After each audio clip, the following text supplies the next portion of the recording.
zauważyłam tego wcześniej, a tu powstaje mural. Luty był naprawdę intensywny, ale nie mogło w nim zabraknąć spacerów. Byłam zachwycona pierwszymi oznakami wiosny w Glasgow, które zdecydowanie wcześniej pojawiły się niż zauważyłam to w Polsce.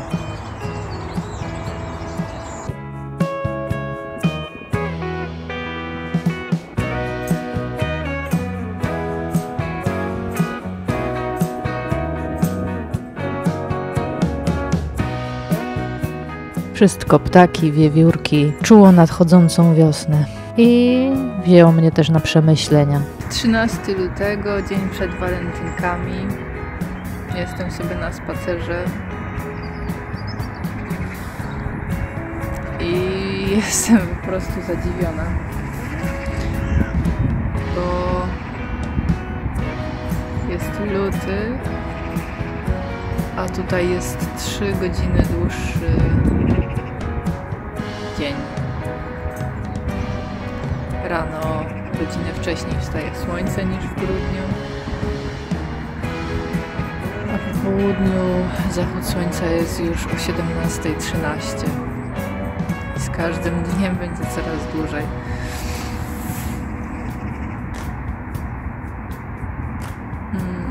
Cudownie, słoneczko wyszło.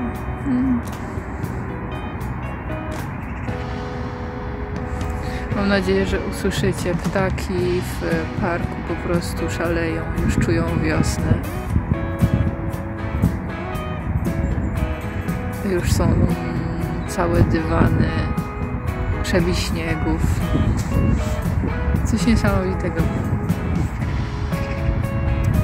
I ja też poczułam wiosnę. Naprawdę. Jeszcze jest troszkę zimno. Też i tego jest 10 stopni, ale tak mentalnie poczułam wiosnę. I tak sobie pomyślałam, bo zwykle robimy postanowienia na nowy rok. I doszłam do wniosku, że to trochę głupie, bo to jest najgorszy czas robienia postanowień. Bo robimy je w totalnych ciemnościach i wtedy, kiedy nasz organizm ma odpocząć wraz z zimą. I nie ma na tyle siły. Moim zdaniem powinno się robić postanowienia wiosenne, kiedy człowiek razem z naturą po prostu odzyskuje siły, ożywa, budzi się z zimowego snu. Po prostu chce mu się żyć. Jeszcze jak tak pięknie słoneczko świeci.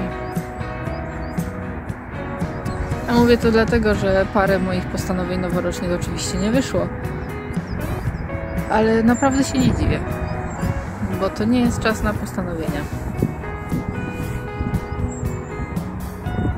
Jedynym postanowieniem noworocznym powinno być słuchać ciała i zacząć robić pewne duże projekty dopiero wtedy, kiedy nabierze energii wiosennej. Takie przemyślenia z wiosennego Glasgow. Naprawdę jest pięknie.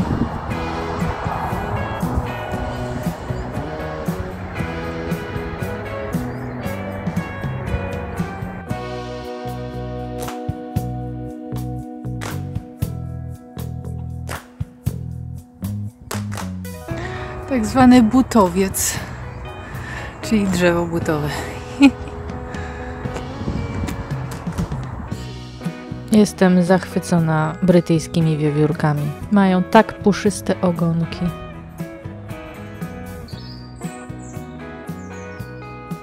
No i wraz z nadchodzącą wiosną poczuliśmy energię do remontów. A co to się tu dzieje? Ktoś narobił bałagan. No. Oto efekt naszych prac. Zwłaszcza Wojtusiu. teraz to jakoś wygląda.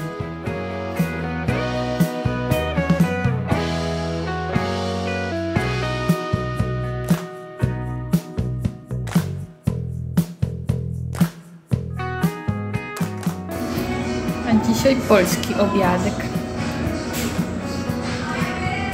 Rosołek górą. I polski chłopak.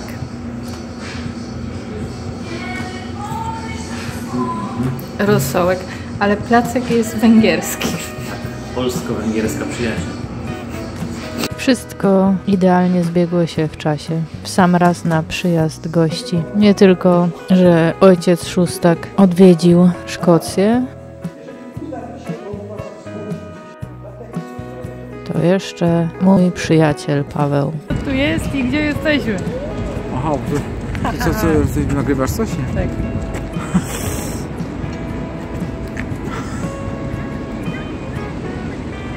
Witamy w Glasgow. Tak. A ja zabawiłam się w przewodnika po Glasgow.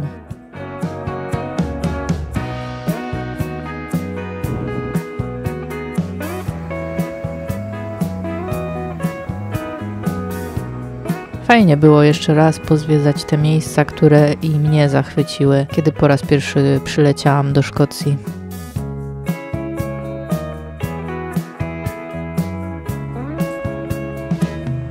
I mój zachwyt wcale nie minął.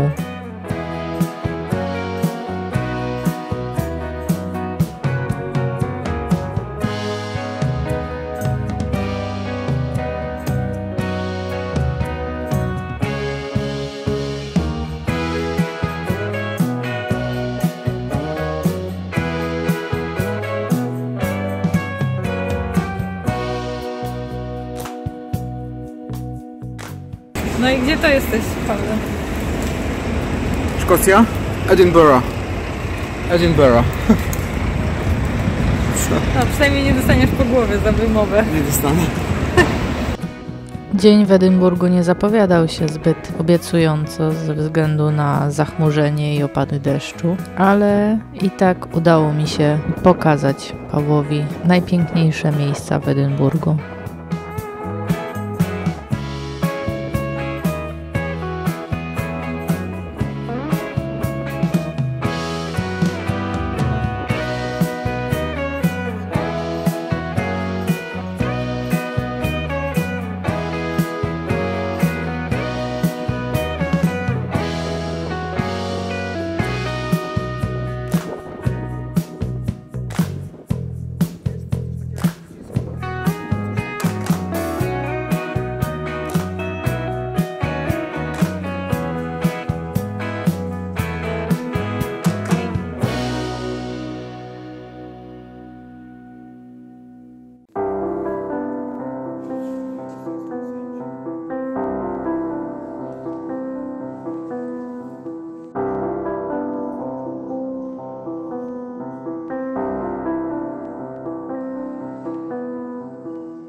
Kiedy zwiedzaliśmy mój ulubiony i moim zdaniem najpiękniejszy kościół w Edynburgu, wydarzył się prawdziwy cud. Bo wyszło słońce.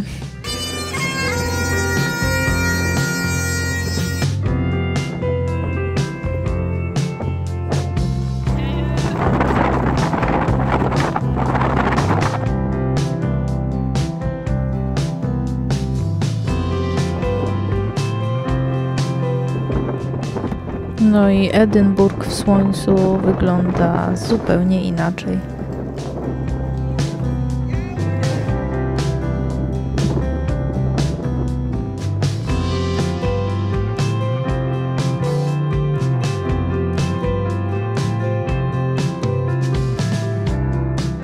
A pod monumentem Scotta eksplodowała prawdziwa wiosna.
Słońce wlało w nas nową energię i z powrotem wydrapaliśmy się na Carlton Hill, żeby podziwiać miasto w promieniach zachodzącego słońca. A to dopiero był przedsmak spektaklu słonecznego.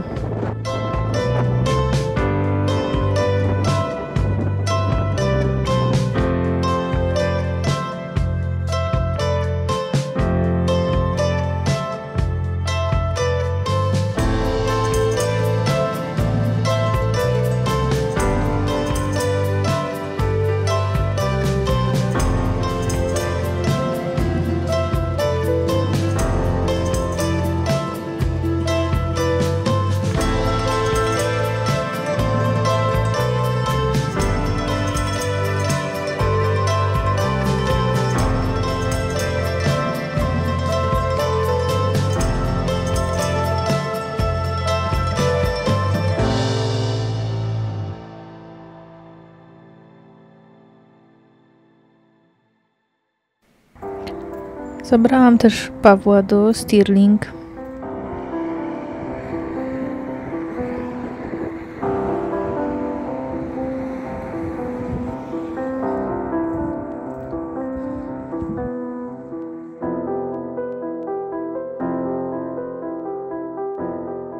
Ale że mieliśmy troszkę mało czasu, to tym razem zwiedziliśmy zamek z zewnątrz, a bardziej skupiliśmy się na całym miasteczku.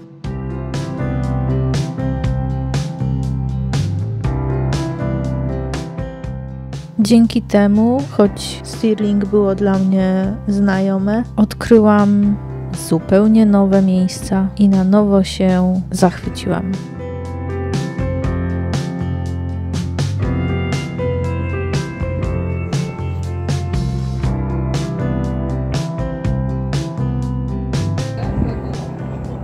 Stirling warto zobaczyć. Tak, Stirling.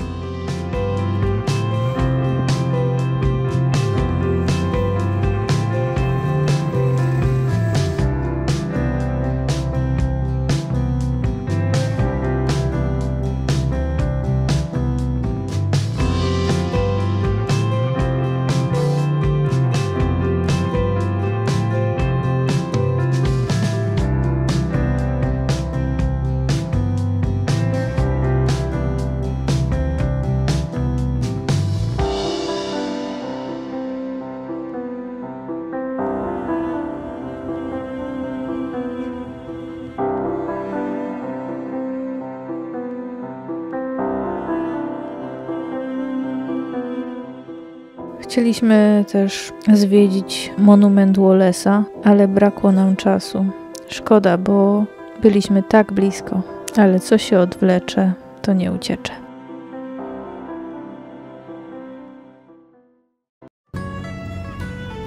I nadeszła też moja ulubiona część wizyty Pawła, czyli wyjazd kamperem w Highlandy, żeby również i on mógł poczuć klimat kamperowania w Szkocji.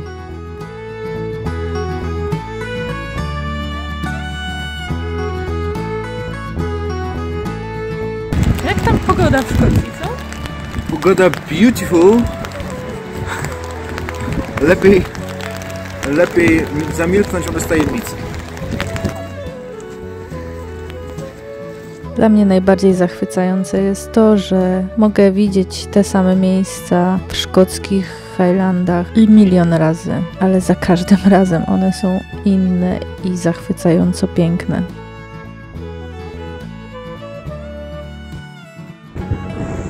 My już tu nie mamy miliarda zdjęć. Ale macie zawsze każde jest. Mamy dzisiaj specjalnego gościa. Ruszyliśmy w trasę, ale mamy pasażera. Wcale nie na gapę. W klasie VIP. W klasie... Ja jestem właśnie tak się czuję. No i jedziemy w Highlandy! Są Glasgow! To the Highlands!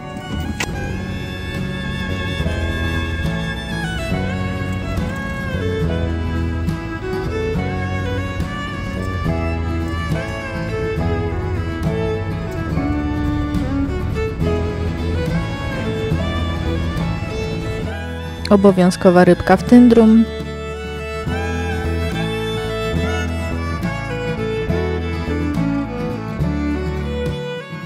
I jedziemy dalej.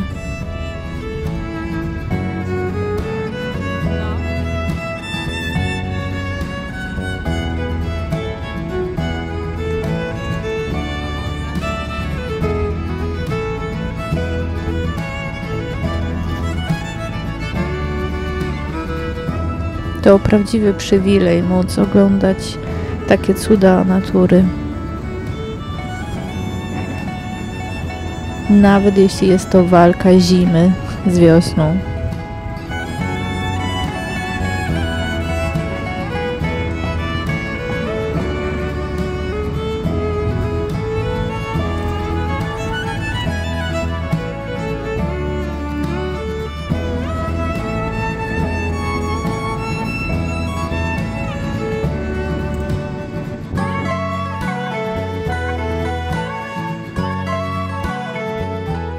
Miejsce, w którym zrobiliśmy pierwszy przystanek w drodze na Ben Nevis w 2023 roku, kiedy oglądałam tam wschód słońca i byłam porażona pięknem Szkocji.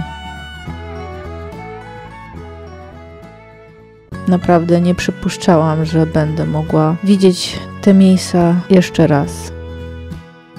Czuję prawdziwą wdzięczność za to.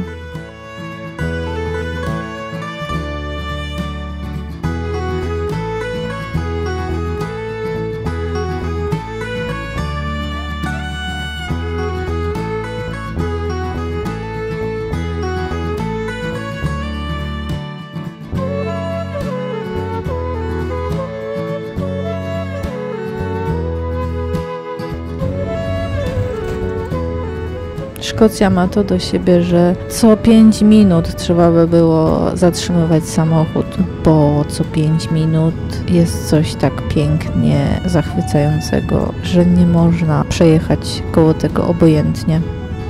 Tym razem było to Rannoch Mor.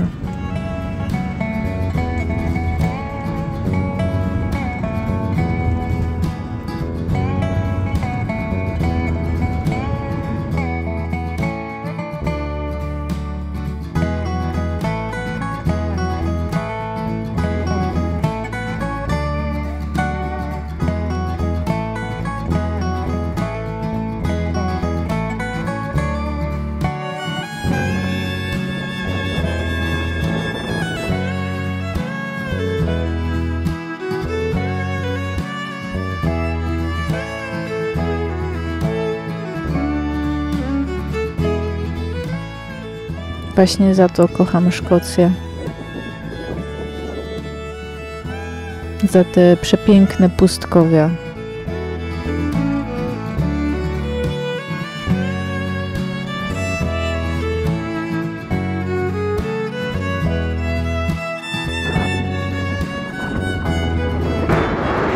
Za tę dzikość.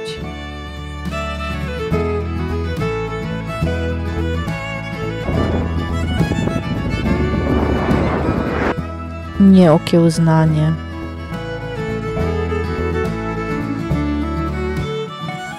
Że mogę być sam na sam z żywiołem. I mam wrażenie, że ten żywioł i piękno jest wyłącznie dla mnie.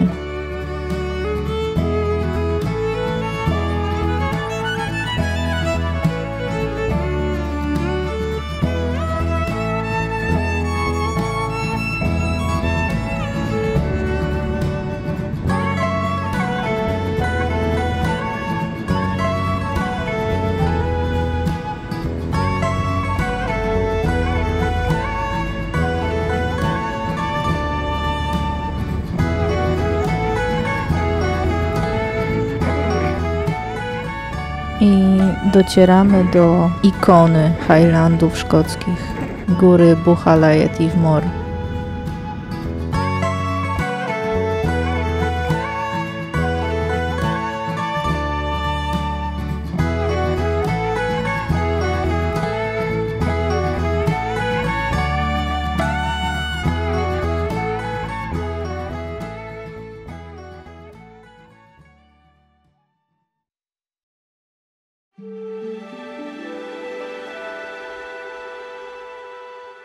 Szkocja potrafi zaskoczyć i totalnie nas oczarowała tego poranka, bo takiego wschodu słońca w ogóle się nie spodziewaliśmy. Po prostu w Szkocji dzieje się magia na każdym kroku.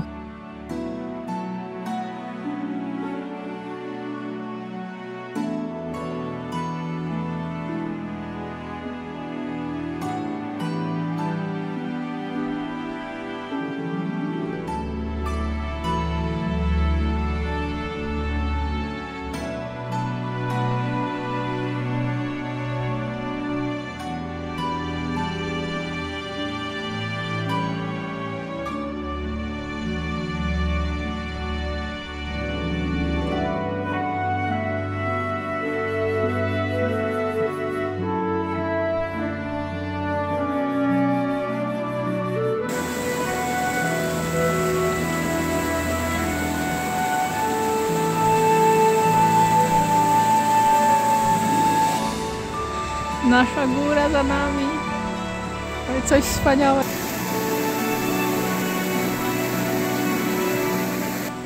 Chyba w żadnej innej krainie deszcz i słońce nie wyglądają równie zachwycająco.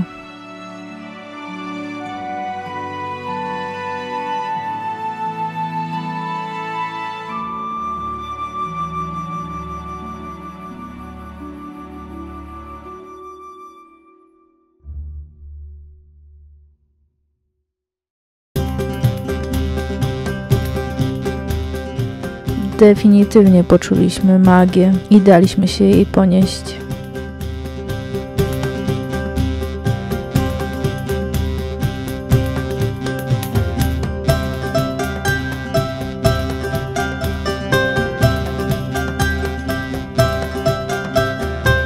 Wojtek oddał się błogiej kontemplacji.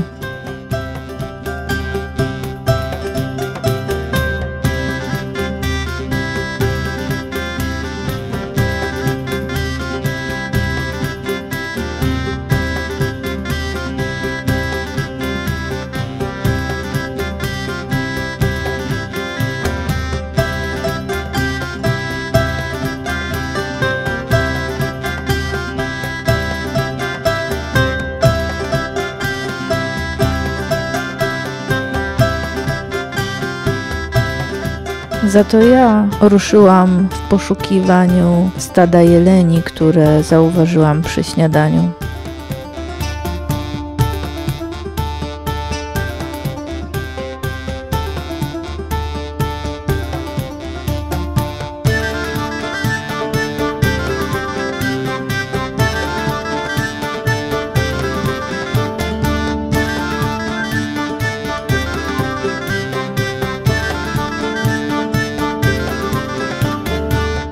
I znalazłam.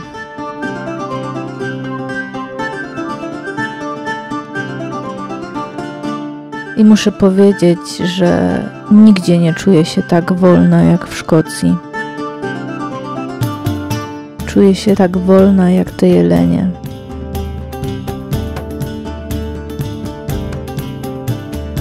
Nieskrępowana. Może dlatego, że jestem góralką, a górale szkoccy to Highlanderzy.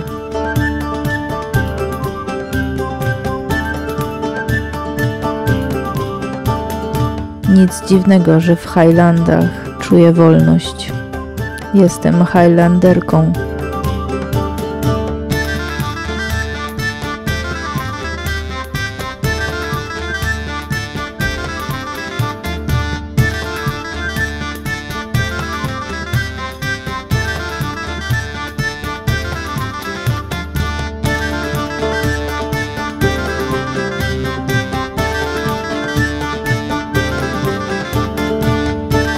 Może dlatego moje serce odnalazło dom w Szkocji i poczuło się jak u siebie.